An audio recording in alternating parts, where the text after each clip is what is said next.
नमस्कार साथियों, अभिनव career academy के यूट्यूब चैनल पर आप सभी का एक बार फिर से स्वागत है। और जैसा कि अपने ज्योग्राफी पढ़ रहे थे इंडिया की, और इंडिया की ज्योग्राफी में अपने बात कर रहे थे यानी भौतिक प्रदेश की, और सामान्य परिचय पढ़ लिया। और सामान्य परिचय के बाद में अपने भौतिक प्रदेश पर आए थे, और भौतिक प्रदेश से अपने यानी भौतिक प्रदेशों से पढ़ने से पहले संरचना के बारे में पढ़ी थी अपने, और कुछ भारत यानी जो भारत जो की भूमि है उसकी संरचना के बारे में थोड़े अपने उन सेलों के बारे में थोड़ा अध्ययन किया था। और सेलों के बारे में अध्ययन करते हुए आज अपने मुख्य टॉपिक पर पहुंचे हैं।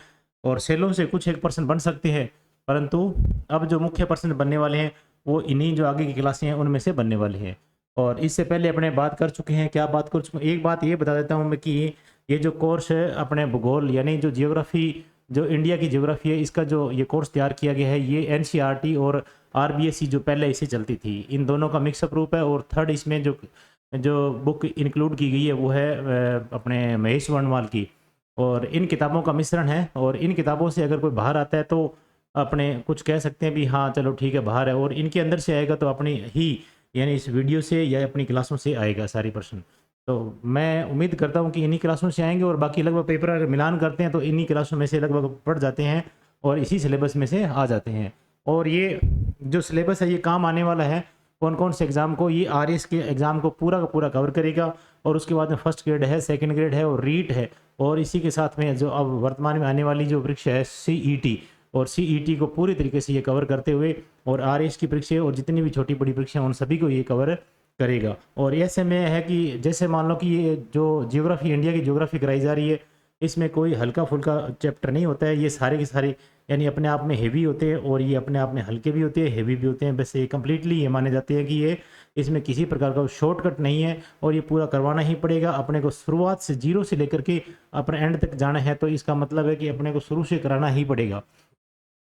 और साथ मैं ये बता देना चाहता हूँ कि अपने जो किताबें हैं वो एनसीईआरटी विद अपने अपने अब जो वर्तमान में एनसीईआरटी चल रही है और उससे पहले वाली आरबीसी थी, उन दोनों का मिक्सअप है, और साथ में वर्णमाल है। ठीक है, महेश वर्णमाल की किताब है। और इसके साथ अपने पहले बात कर चुके हैं कौन कौन सी यानी संरचना के बारे में, ये पूरी लगभग स्लाइड अपने पढ़ चुके हैं पिछली क्लास में।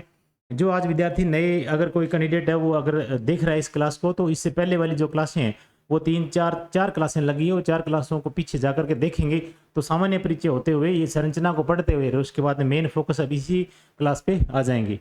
तो ऐसे में आप थोड़ा सा ध्यान रखें और चलते हैं अपनी क्लास।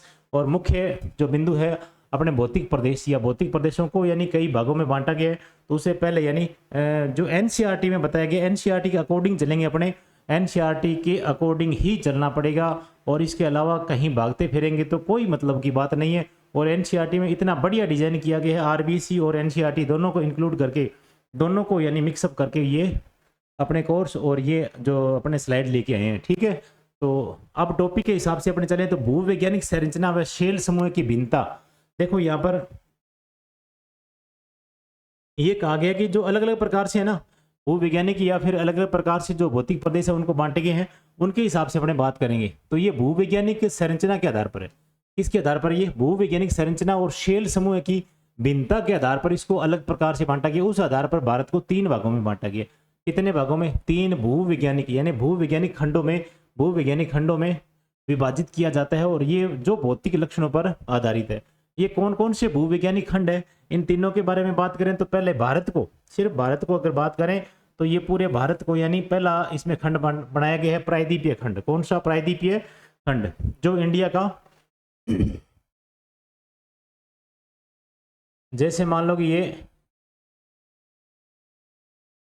ये वाला क्षेत्र जो है ये प्रायद्वीपीय खंड। उसके बाद में हिमालय एवं अन्य अतिरिक्त प्रायद्वीपीय पर्वतमालाएं, और ये हिमालय और हिमालय से अन्य प्रायद्वीपीय जो यहाँ की जो कुछ पर्वतमालाएं आती है प्रायद्वीप खंड का ही भाग है ये, इनके बारे में। और उसके बाद में जो मैदान है यानी ये जो मैदान है ये वाला मैदान, इस वाला मैदान, ये तीन भागों में मोटे मोटे यानी तौर पर अपने भारत के या इंडिया को अपने क्या कितने भागों में बांटा गया है? तीन भागों में बांटा गया। तो जैसे मान लो कि प्रायद्वीपीय खंड हो गया, और दूसरा हो गया हिमालय वाला, और इनके साथ में अतिरिक्त यानी प्रायद्वीपीय जो पर्वतमाला है उनका, और तीसरा इसमें मैदानी क्षेत्र हो गया। मैदान किन किन नदियों से बना हुआ है?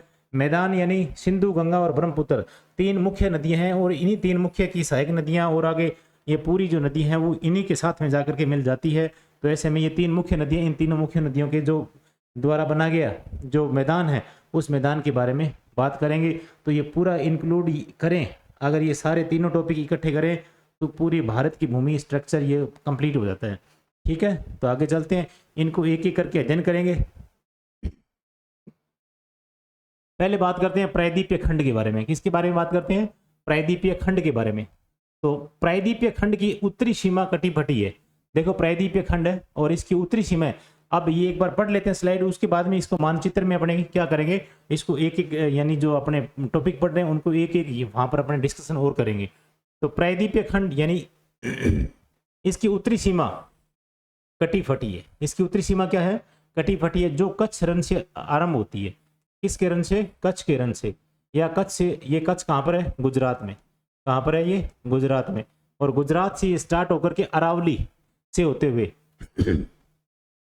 यानी इसकी उत्तरी सीमा की बात हो रही है, और उत्तरी सीमा कटी फटी है। और ये कहाँ से स्टार्ट होती है?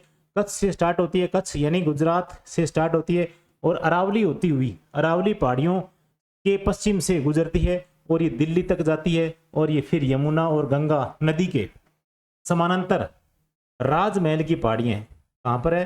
राजमहल की पहाड़ियाँ हैं और गंगा डेल्टा तक जाती है। आगे गंगा ब्रह्मपुत्र दोनों आपस में नदियां मिलकर के और डेल्टा बनाती है, उस डेल्टा तक ये जाती है। किसकी सीमा? उत्तरी सीमा। और किसकी? प्रायद्वीप की उत्तरी सीमा।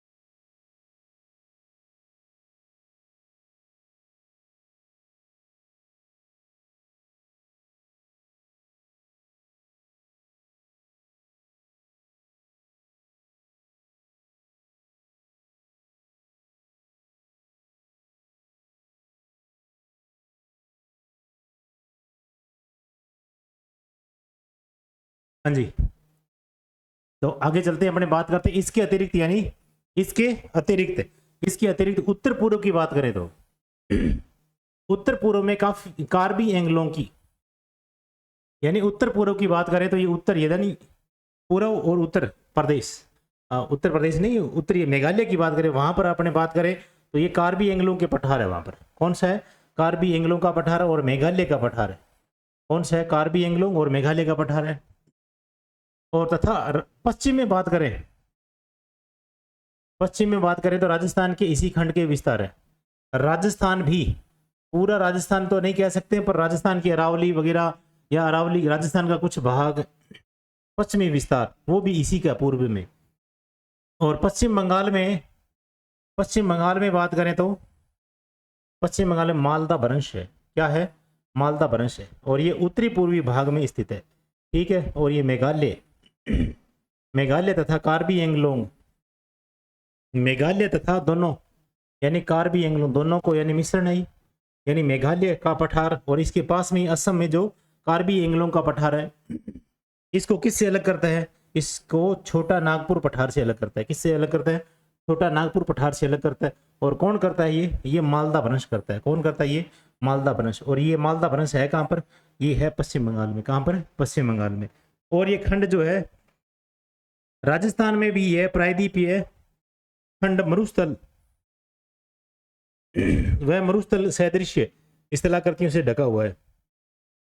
मरुस्थल सदृश्य स्थलाकृतियों से ढका हुआ है। कहाँ पर? राजस्थान में भी। तो कहने की मोटी मोटी बात यह है कि प्रायद्वीपीय भाग किन से मिलकर बना हुआ है? प्रायद्वीपीय भाग जो है ना, ये उत्तर में बात करें तो ये कच्छ के रण से स्टार्ट होता है और अरावली होते हुए और ये दिल्ली तक जाता है, और दिल्ली से फिर ये यमुना और गंगा और नदी के होते हुए समानांतर किसके? राजमहल की पहाड़ियाँ जो पश्चिम, ये छोटा नागपुर से इधर है, छोटा नागपुर से ये पहले पड़ जाती है और ऐसे में नागपुर की पहाड़ियाँ और उसके बाद फिर गंगा डेल्टा बनाती है।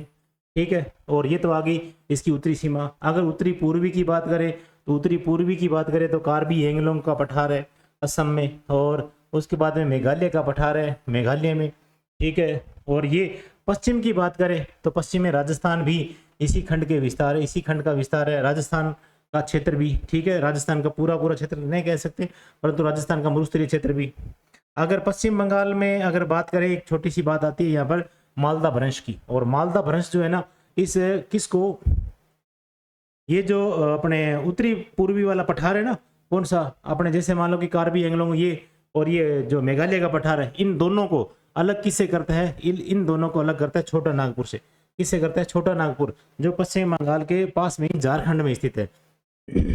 और राजस्थान में यह प्रायद्वीप यानी जो मरुस्थल है, मरुस्थल आपको राजस्थान में दिखाई देता है ये सारी, और उसकी स्थलाकृति हैं और ये सारी की सारी क्या करती है, यानी इन राजस्थान यानी इसी प्रायद्वीप का भाग ही मानी जाती है, इसी प्रायद्वीप का ही या प्रायद्वीपीय खंड का ही भाग मानी जाती है। वैसे तो अपने कह देते हैं कि दक्षिण भारत में प्रायद्वीपीय, पर प्रायद्वीप की सीमा के बारे में बात करेंगे तो प्रायद्वीपीय उत्तरी सीमा, उसके बाद में पश्चिमी सीमा, उसके बाद में दक्षिणी तो सीमा, चलो ठीक है लास्ट में आ गई, और ये पूर्वी वाली और उत्तरी पूर्वी, तो ये सारी सीमा की बात करें तो यहाँ पर ये राजस्थान को भी साथ में ले लेता है ये।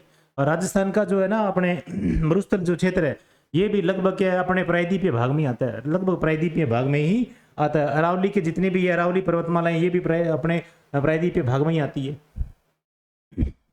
अब एक चित्र के माध्यम से देखो, आपको अच्छे से दिखाई नहीं दे रहा हो तो मैं एक बार मैं बोल देता हूँ, लिख देता हूँ साथ साथ में, ठीक है। और जैसे मान लो कि ये लिखा हुआ है यहाँ पर डेक्कन प्लेट्यू, क्या लिखा हुआ है, डेक्कन प्लेट्यू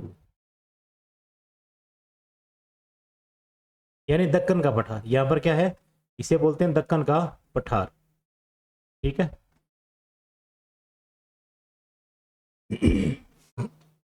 ये यहाँ लिखा हुआ है, क्या लिखा हुआ है, ये देखो यहाँ तक, ये राजस्थान का क्षेत्र है, ये लिखा हुआ है अरावली, क्या लिखा हुआ है, अरावली, ठीक है। ये यहाँ पर गुजरात का क्षेत्र है, ये गिर, ये है गिर पहाड़ियाँ, यहाँ पर कौन सी है, गिर पहाड़ियाँ, ये भी इसी का ही है विस्तार। ये देखो राजस्थान के ऊपर तक जा रहा है। और यहाँ पर अगर बात करें तो ये कौन सा है, ये जैसे मान लो कि अपने इसको छोटा करके देखें, ये मालवा का पठार है, क्या है इसमें, ये मालवा का पठार है, ठीक है। ये देखो ये वाला मालवा का पठार, तो ये क्षेत्र जो है ना आपको दिखाई दे रहा है, ये सारा का सारा मालवा का पठार। और ये है अपने पास राजमहल की पहाड़ियाँ, यहाँ पर आती है राजमहल की पहाड़ियाँ, और ये आता है चलो इसको एक बार और देखो, आप दोबारा देखो इसको, ये लो,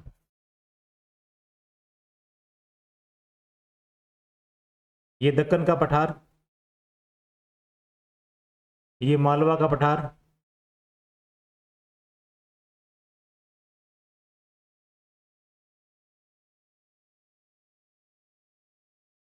ये वाला क्षेत्र जो है ना मालवा का पठार है।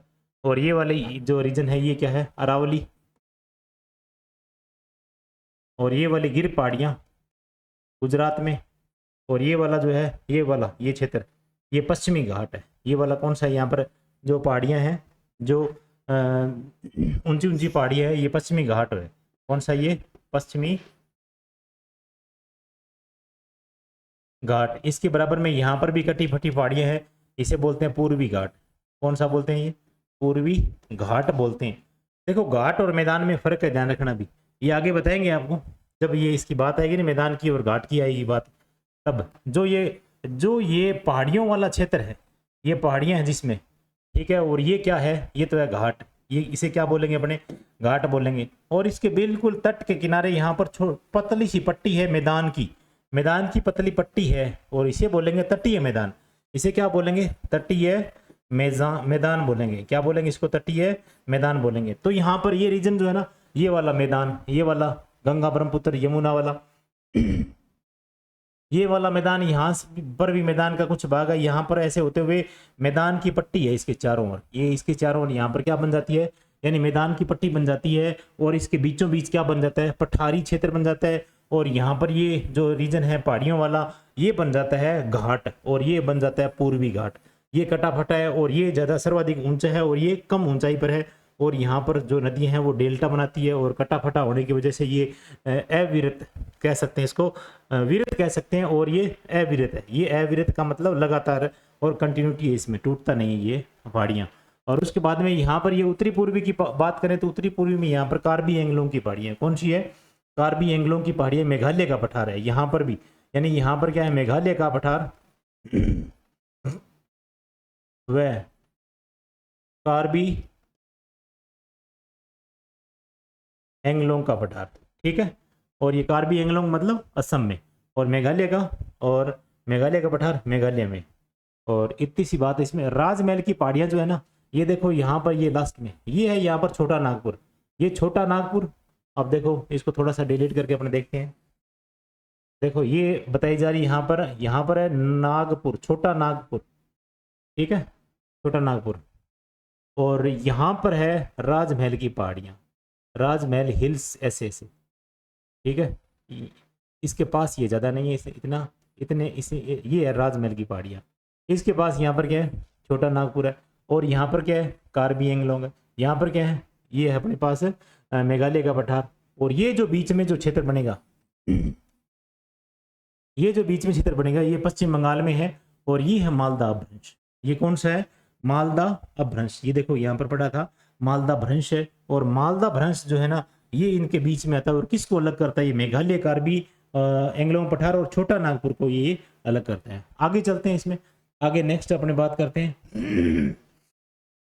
प्रायद्वीपीय मुख्य यानी प्राचीन यानी नाइस और ग्रेनाइट से बना हुआ है। देखो प्राचीन नाइस चट्टान, प्राचीन नाइस चट्टान से बना हुआ है, प्राचीन नाइस व ग्रेनाइट चट्टानों से बना हुआ है।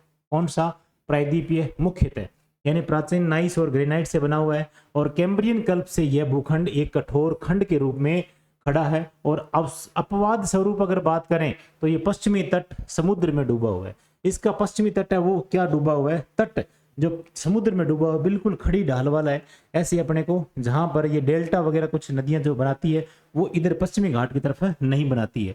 और बिल्कुल ये क्या है, तट है, लगभग क्या है, समुद्र में डूबा होने और कुछ हिस्से विवर्तनिक क्रियाओं से यानी परिवर्तित होने के उपरांत भी इसे यानी भूखंड के वास्तविक आधार तल पर प्रभाव नहीं पड़ता है। वास्तविक आधार तल इसका, इस पर किसी प्रकार का कोई प्रभाव नहीं पड़ता है। और ये कठोर खंड के रूप में और अपवाद स्वरूप ये पश्चिमी तट जो है ना, ये कठोर, वैसे कठोर खंड है इसके रूप में खड़ा है, परंतु ये अपवाद स्वरूप में पश्चिमी तट है ना, ये इसमें समुद्र में डूबा हुआ नजर आता है अपने को।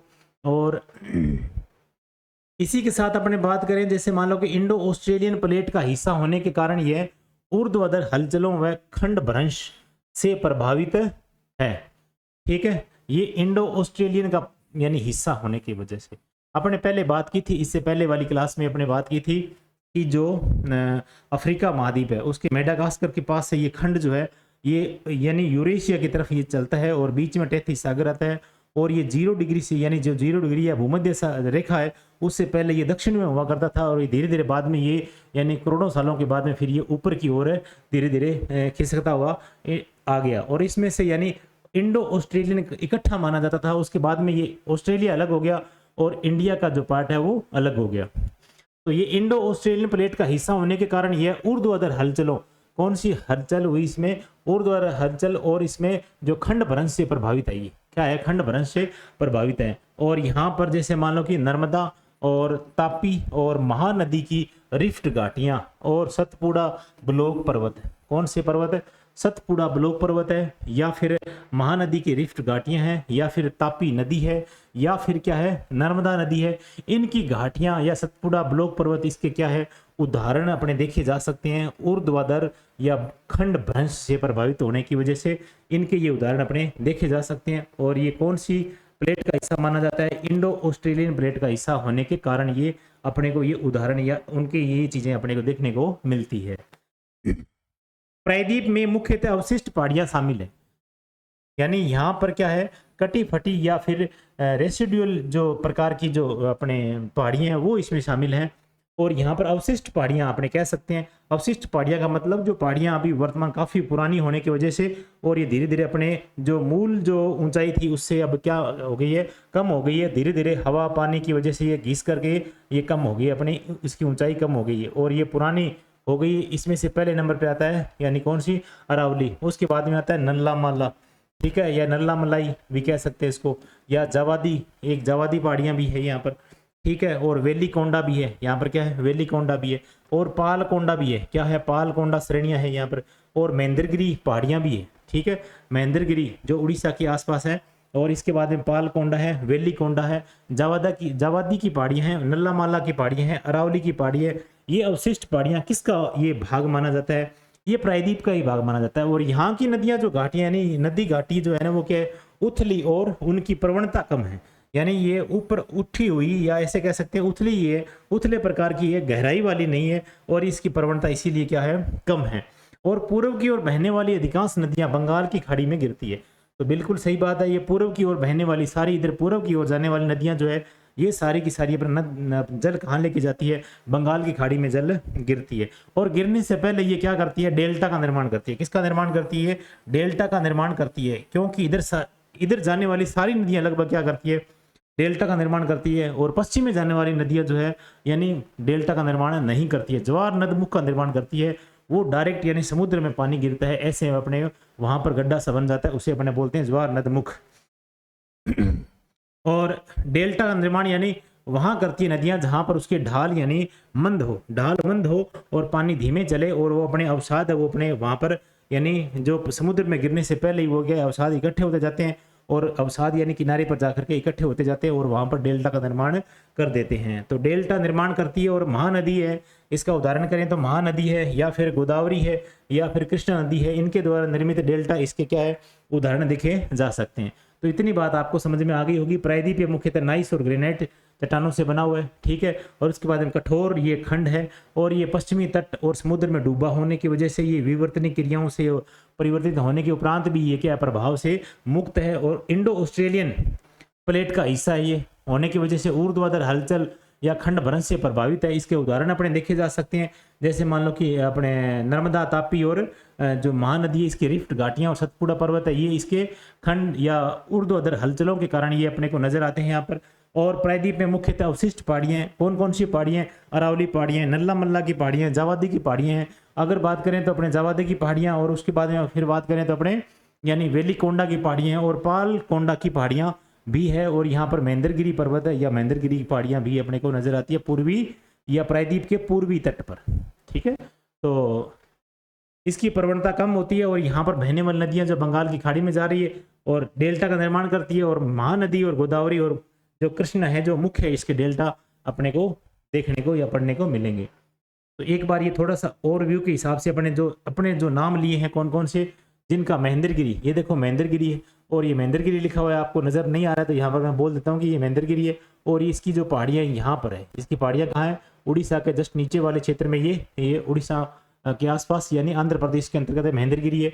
उसके बाद में यहाँ आती है कौन सी, नल्ला मलाई या नल्ला मलाई कह सकते हैं इसको, या नल्ला माला कह सकते हैं। एक है वेलिकोंडा, ये देखो यहाँ पर जो ये पहाड़ी नजर आ रही है, ये आपको नजर आ रही है ये है नल्ला माला, आंध्र प्रदेश में है। ये जो पहाड़ियां आपको नजर आ रही है ये पहाड़ियां हैं वेलिकोंडा, कौन सी है, वेलिकोंडा। ये दोनों को दोनों यानी नल्ला मलाई और जो वेलिकोंडा है ये अपने को कहां पर मिलेगी, ये मिलेगी आंध्र प्रदेश में। कहां पर मिलेगी ये, आंध्र प्रदेश में, ठीक है। ये प्रदेश आंध्र प्रदेश में।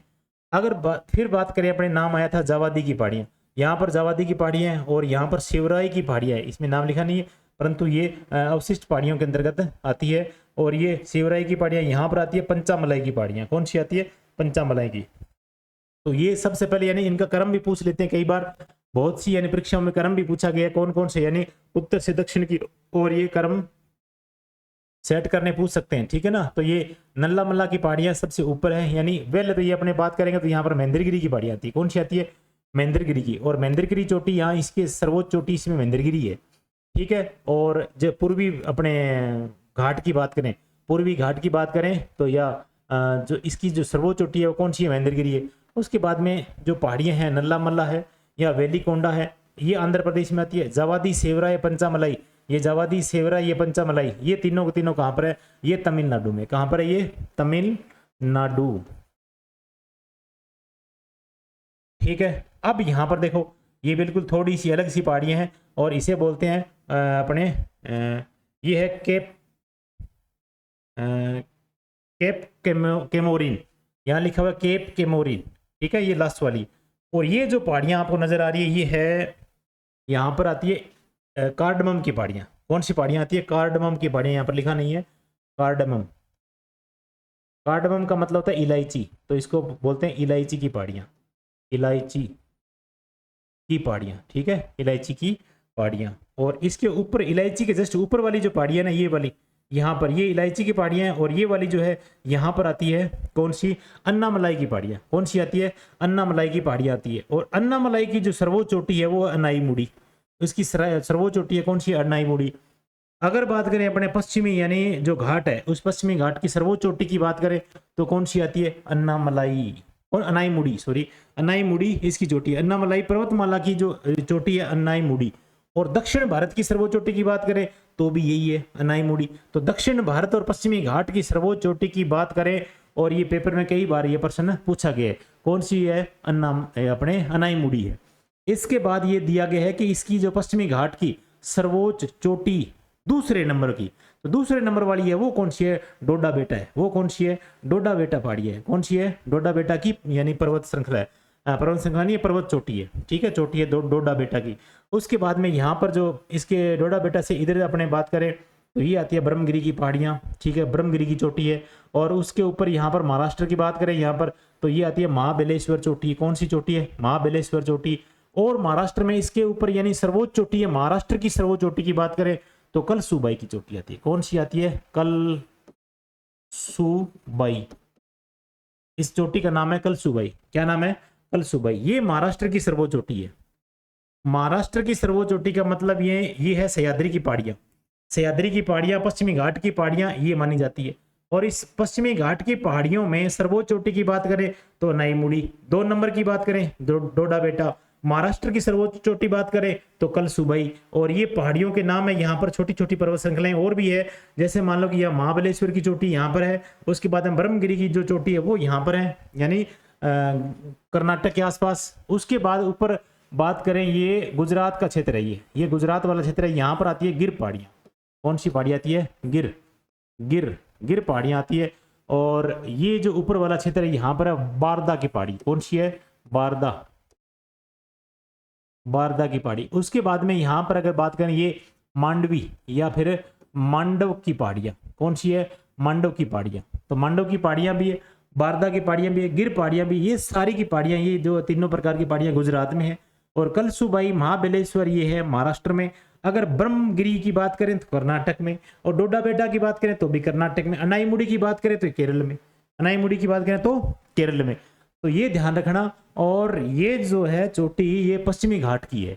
ये जो चोटी वाला क्षेत्र यानी ये जो पहाड़ियों वाला क्षेत्र दिखाई दे रहा है इसे अपने क्या बोलेंगे, घाट बोलेंगे। क्या बोलेंगे इसको, घाट बोलेंगे। और ये कौन सी अपने पश्चिमी घाट है, ये वाली कौन सी, सह्याद्री है। और पश्चिमी घाट की अपने कह सकते हैं कि इसको पश्चिमी प्रायद्वीप अपने कह सकते हैं, या पश्चिमी घाट की चोटी है। और इधर वाली जो ये है कौन सी है, ये पूर्वी घाट की। और ये पूर्वी घाट और पश्चिमी घाट दोनों यहाँ पर आकर के मिल जाते हैं। ये पूर्वी घाट ये जो टूटी फूटी है पहाड़ियाँ, जैसे महेंद्रगिरी है, थोड़ी सी दूरी में, बाद में ये जगह खाली है। उसके बाद में नल्लामल्ला की है, उसके बाद में वेलीकोंडा की है, उसके बाद में जावादी की है, सेवराय की है, उसके पंचमलाई की है। ये जो पहाड़ियों का क्रम है ये टूटता हुआ नजर आ रहा है अपने को। और ये मिलती कहाँ पर है, यहाँ आकर के मिल जाती है। और ये अलग पहाड़ियाँ हैं जो ये यहाँ पर आकर के मिल जाती है। ये नीलगिरी का पर्वत बोलते हैं इसको। कौन सा पर्वत बोलते हैं, नीलगिरी पर्वतमाला बोलते हैं इसको। इसकी कौन सी यानी इस श्रृंखला को अपने बोलेंगे नीलगिरी पर्वतमाला। कौन सी बोलेंगे, नीलगिरी पर्वतमाला। तो इतनी बात आपको समझ में आ जानी चाहिए। और पश्चिमी घाट की बात करें तो ये पश्चिमी घाट ऐसे है ये। और उसके बाद में ये पूर्वी घाट की ये टूटी फूटी ये चोटियों के माध्यम से इसे बताया गया है थोड़ा चित्र के माध्यम से। तो अपने आगे चलते हैं, आगे चलेंगे तो हिमालय और अन्य अतिरिक्त प्रायद्वीपीय पर्वतमालाएं उनके बारे में अपने बात करेंगे। इतनी बात अपने कर चुके हैं, किसके बारे में बात कर चुके हैं, ये प्रायद्वीपीय खंड के बारे में पूरा पूरा अपने विश्लेषण कर लिए एक बार एनसीईआरटी के अकॉर्डिंग। ठीक है भी, तो इतनी बात आपको समझ में आ जानी चाहिए। ठीक है, ये बेसिक सी जानकारी है ये। और आगे इनकी बात करेंगे, और ये जब ये प्रॉपर इनका अध्ययन आएगा तो और बात करेंगे इनकी चोटियों के बारे में। ठीक है, और साथ ही साथ आगे चलते हैं फिर, यानी हिमालय और अन्य अतिरिक्त यानी प्रायद्वीपीय पर्वतमालाएं हैं उनके बारे में अपने बात करें तो ये आता है कठोर एवं स्थिर प्रायद्वीपीय खंड के विपरीत हिमालय और अतिरिक्त प्रायद्वीपीय पर्वतमालाओं की भूवैज्ञानिक संरचना तरुण, दुर्बल और लचीली है। बिल्कुल सही बात है कि यहाँ पर प्रायद्वीपीय खंड के विपरीत यानी हिमालय की अतिरिक्त या जो प्रायद्वीपीय पर्वतमालाएं की भूवैज्ञानिक संरचना उसकी ये क्या है, तरुण है, अभी नए बने हैं, दुर्बल कह सकते हैं इसको, लचीली कह सकते हैं। ये प्रायद्वीपीय खंड से क्या है, ये नई है। ठीक है, कौन से, हिमालय वाली। तो ये पर्वत वर्तमान समय में ये क्या है, बहिर्जनिक और अंतर्जनिक ये अपने पढ़ के आए हैं, यानी बहिर्जात बल और अंतर्जात बल। ठीक है, दोनों पढ़ के हैं। जो उन बलों से ये क्या है, अंतर क्रियाओं से प्रभावित है। क्योंकि हिमालय की जितनी भी यानी पहाड़ियां हैं, जितनी भी चोटियां हैं, ये सारी की सारी किससे प्रभावित है? ये प्रभावित है किनसे? अंतर्जनित और अपने बहिर्जनिक बल से प्रभावित है। इसके परिणाम स्वरूप इनमें क्या होता है, यानी ये अंतर्जनिक और बहिर्जनिक बल है ना, इन बलों की वजह से ही क्या है, इन बलों की वजह से ही क्या परिणाम निकल के आता है, ये नवीन है। इन बलों की वजह से ही अपने को वलन पड़ा हुआ नजर आएगा, यहाँ पर भ्रंश नजर आएगा, यहाँ पर इन कौन से हिमालय पर्वत में, और यहाँ पर क्षेप जिसको बोलते हैं थ्रस्ट, ये नजर आएगा। तो ये थ्रस्ट और क्षेप या फिर भ्रंश और क्षेप किसे कहते हैं, ये अपने बात करेंगे आगे। और वलन किसे कहते हैं, क्या होता है वलन, इसके बारे में अगले नेक्स्ट स्लाइड में इसमें दे रखा चित्र के माध्यम से बताएंगे। इन पर्वतों की उत्पत्ति विवर्तनिक हलचलों से जुड़ी हुई है। इन पर्वतों की उत्पत्ति जो है ना, विवर्तनिक हलचलों से जुड़ी हुई है। तेज बहाव वाली नदियों से अपर्दित ये पर्वत अभी भी युवा अवस्था में है।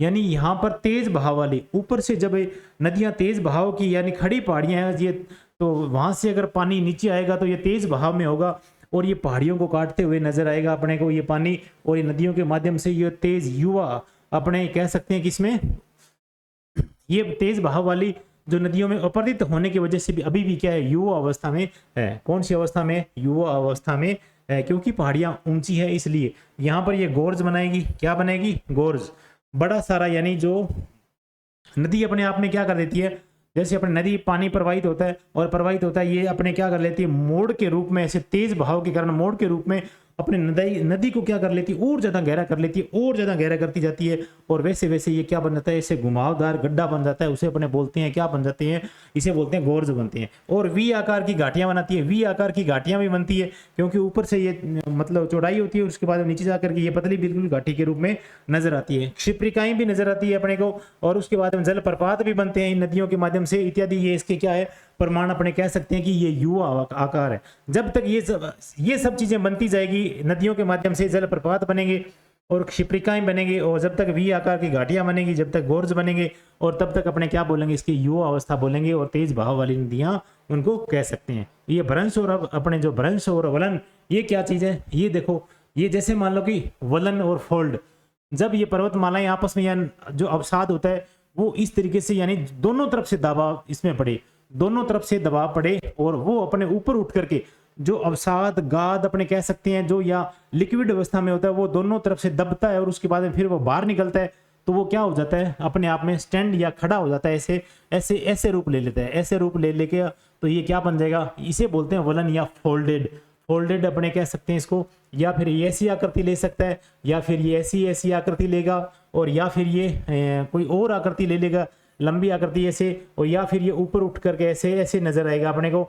ये फोल्डेड माउंटेन अपने कह सकते हैं, ये आकृति कई प्रकार की आकृतियां ले सकता है, ऐसी भी आकृति बना सकता है।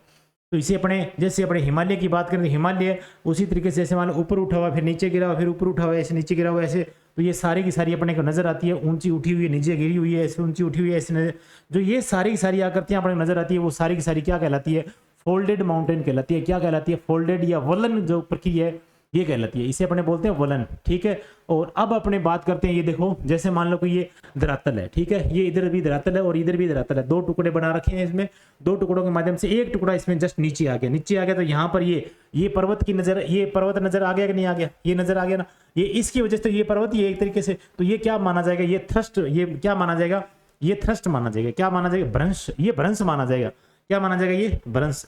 और अगर मान लो कि ये क्षेत्र अगर नीचे हो गया, ये तो ऊपर ही रहा, ये ऊपर उठ गया, ये धरातल तो सेम ही है, धरातल तो देखो सेम ही यही रहेगा, ठीक है, इसका कुछ हिस्सा अगर नीचे हो गया तो यहां पर जगह बन गई, और ऐसी कंडीशन में क्या बन जाएगा, ये भ्रंश बन जाएगा, क्या बन जाएगा, ऐसी कंडीशन में भ्रंश बन जाएगा। अगर मान लो धरातल वहीं स्थिर है और उसके कुछ हिस्सा ऊपर उठ गया, कुछ हिस्सा कोई वजह से या प्राकृतिक आपदा की वजह से ऊपर उठ गया, तो इसे अपने क्या बोलेंगे, क्षेप बोलेंगे, इसे क्या बोलेंगे, अपने क्षेप बोलेंगे। तो ऐसी कंडीशन में ऐसे पर्वत जो बनते हैं, कई बार अपने पर्वत है, अपने सतपुड़ा पर्वत वगैरह कुछ उदाहरण देखते हैं पर्वतों का, तो ये कोई क्षेप पर्वत का माना जाता है, कोई फोल्डेड माउंटेन माना जाता है, कोई भ्रंश माना जाता है। ऐसी कंडीशन में ये ऐसे यानी अपने सेम स्थान, जो कुछ धरातल, बाकी धरातल अपना सेम ही रहेगा, अपने स्थिर रहेगा, और कुछ भाग उसका क्या है, या तो नीचे चला जाएगा या फिर ऊपर उठ जाएगा।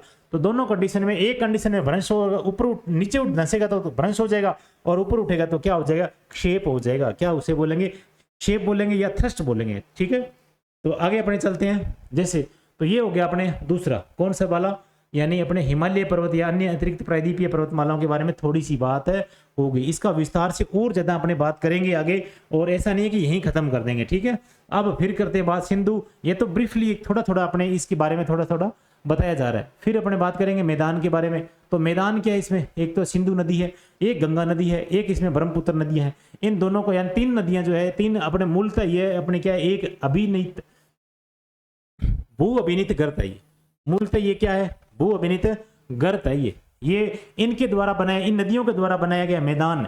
ये मैदान क्या है, एक क्या है, गर्त है। ये गड्ढा है, बहुत ज्यादा बहुत बड़ा गड्ढा है। उसको भरने में नदियों का काम, यानी सर्वाधिक जो नदियां हैं वही इनका योगदान। इसको पर्वतों से इधर उधर से लेकर के मिट्टी अवसाद यहाँ जाकर के इस गड्ढे को क्या कर दिया है, भर दिया है। और भरने के बाद में ये पानी की वजह से यह मिट्टी जो धीरे धीरे क्या होती गई, समतल होती गई, और ये क्या बन गया, ये अब मैदान बन गया, मैदान का रूप ले लिया। और जिसका निर्माण यानी मुख्य रूप से, जिसका निर्माण मुख्य रूप से किससे हुआ है, यानी हिमालय पर्वतमाला से हुआ है। किससे हुआ है, हिमालय पर्वतमाला से हुआ है। यानी जो मैदान है, मैदान का निर्माण जो कैसे हुआ है, भू अभिनीति गर्त है ये मूलतः तो ये माना जाता है, परंतु इसका निर्माण जो मुख्य रूप से किससे हुआ है, हिमालय पर्वतमाला से माना जाता है। और तीसरे चरण में ये लगभग, यानी तीसरा चरण का मतलब है कि 6.4 करोड़ वर्ष पहले हुआ था इसका। यानी ये प्रक्रिया जो है ना, ये कंप्लीट जो मानी जाती है, ये प्रक्रिया कंप्लीट जो है, ये 6.4 करोड़ वर्ष पहले हुआ था। और तब से इसे हिमालय और प्रायद्वीप से निकलने वाली नदियां अपने यानी साथ लाए हुए, तब से यानी 6.4 करोड़ वर्ष पहले इसका जो निर्माण प्रक्रिया वो शुरू हो गई थी तीसरे चरण में। और ये हिमालय पर्वत की यानी हिमालय पर्वतमाला निर्माण प्रक्रिया के तीसरे चरण में ये लगभग क्या है, अपने वर्ष में हुआ था ये। और तब से इसे क्या हुआ है, हिमालय और प्रायद्वीपीय से निकलने वाली, किससे, प्रायद्वीप से निकलने वाली और किससे, हिमालय से निकलने वाली नदियां, वो अपने साथ में अवसाद लेके आई है। क्या लेके आई है, अवसाद लेके आई है। अवसाद लेकर के और इस गर्त को भर रही है, इस गर्त को भर रही है। और ये मैदानों का क्या हो गया, निर्माण हो गया। और मैदानों में जल्लोड की औसत गहराई लगभग मानी जाती है 1000 से 2000 मीटर गहरी, 1000 से 2000 मीटर गहरी। यानी पर्वतमाला से लाई गई नदियों के द्वारा मिट्टी, या अपने कह सकते हैं कि इससे लाए गए अवसाद, ये कहाँ पर लाए हुए, कहाँ पर यानी उड़ेलते गए और नदियाँ, और ये अपने इस गर्त में डालती गई और डालते गए। और नदियाँ जो ये गर्त था ये गहरा था कितना का, लगभग यानी 1000 से 2000 मीटर गहरा था। या ये इसके दबाव के कारण और ज़्यादा गहरा होता गया। और इसकी मोटाई कितनी हो गई, मोटाई हो गई इसकी 1000 से 2000 मीटर तक मोटाई होगी इसकी। और यहाँ पर ये मिट्टी जो है कैसी मानी जाती है, ये जलोढ़ मिट्टी मानी जाती है। यहाँ पर कौन सी, जलोढ़ मिट्टी। अब ये मैदान के बारे में अपने बात कर ली। अब चलते हैं अपने यानी स्थलाकृतिक प्रदेश के बारे में, फिर बात करेंगे अपने स्थलाकृतिक प्रदेश के बारे में। थोड़ी सी अपने टाइम देख लेते हैं, अगर ये आगे बढ़ने वाली कंडीशन है तो देखो अब 38 मिनट होगी लगभग। और उसके बारे में थोड़ा सा अपने चर्चा कर लेते हैं। मोटे तौर पर भारत को निम्नलिखित भू आकृति खंडों में बांटा जा सकता है। मोटे तौर पर अपने यानी जो भारत को निम्नलिखित भू आकृति खंडों में बांटा जा सकता है।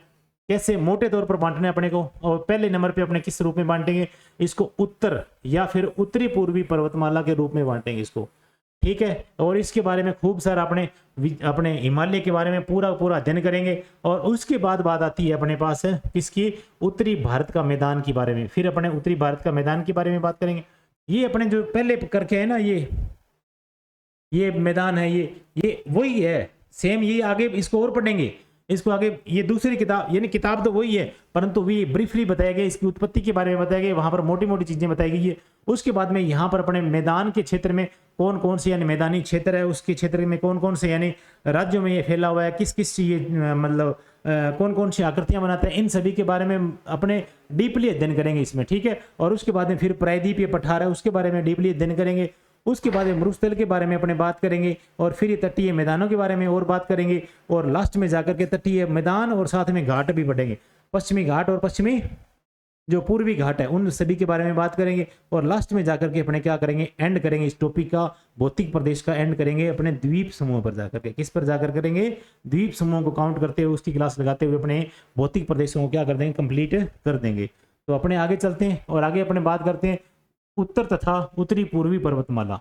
उत्तर तथा उत्तरी पूर्वी पर्वतमाला इसमें अगर बात करें तो इसमें बात आती है हिमालय की उत्पत्ति।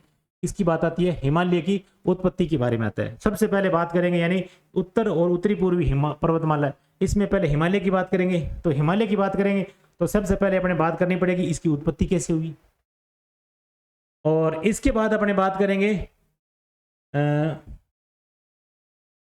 फिर अपने बात करेंगे इसमें हिमालय का भौगोलिक वर्गीकरण कैसे हुआ, इसको यानी महान हिमालय, ट्रांस हिमालय, वृद्ध हिमालय, और उसके बाद में लघु हिमालय, और इसका नाम कई नामों से ये पुकारा गया है, और शिवालिक हिमालय, हिमाचल हिमालय, और बहुत सारे नाम इसके दिए गए हैं। और उसके बाद में ट्रांस हिमालय का यानी पूरा विस्तार से अध्ययन करेंगे, फिर मानचित्र के बारे में अध्ययन करेंगे, और करते हुए आगे चलेंगे, और फिर ग्लेशियर वगैरह और ये सब चीज़ें वृहद हिमालय की बात करे हुए, और ये सारी माउंट एवरेस्ट, नामचा बरवा चोटी, लघु हिमालय की बात करते हुए फिर अपने चलेंगे यानी किस पर, उप हिमालय यानी शिवालिक हिमालय की बात करते हुए ये कंप्लीट करेंगे। फिर प्रादेशिक वर्गीकरण है इसका, हिमाचल हिमालय और कुमायूं हिमालय, और बहुत सारे यानी इसके आगे जो विस्तार बनाए गए हैं उन सभी के बारे में बात करते हुए अपने इसको यानी इस वाले चैप्टर को, किस वाले चैप्टर को जो अपने बात की है किससे, ये स्थलाकृतिक प्रदेश है ना, इसमें जो उत्तर या उत्तरी पूर्वी पर्वतमाला है इसको कंप्लीट करेंगे। ठीक है, और ये 2 दिन की क्लास है, 2 दिन की क्लास में या 2 घंटे अपने पौने घंटे की 2 होगी क्लास है, इसमें बात करते हुए अब तीसरे में चलेंगे फिर मैदानी क्षेत्र में। ठीक है, तो आज की क्लास यहीं रखते हैं, काफ़ी लंबी हो गई है, और नेक्स्ट क्लास में अपने बात करते हैं किसकी, जो अपने हिमालय की उत्पत्ति और इनके बारे में अपने, और हिमालय की जो जितनी भी अपने वर्गों में विभाजित किया गया है उन सभी के बारे में डीपली अध्ययन करेंगे, और अच्छे तरीके से अध्ययन करते हुए अपने उस हिमालय को कंप्लीट करेंगे। तो बहुत बहुत धन्यवाद आज की क्लास के लिए, और मिलते हैं अगली क्लास में। तब तक के लिए जय हिंद, जय भारत।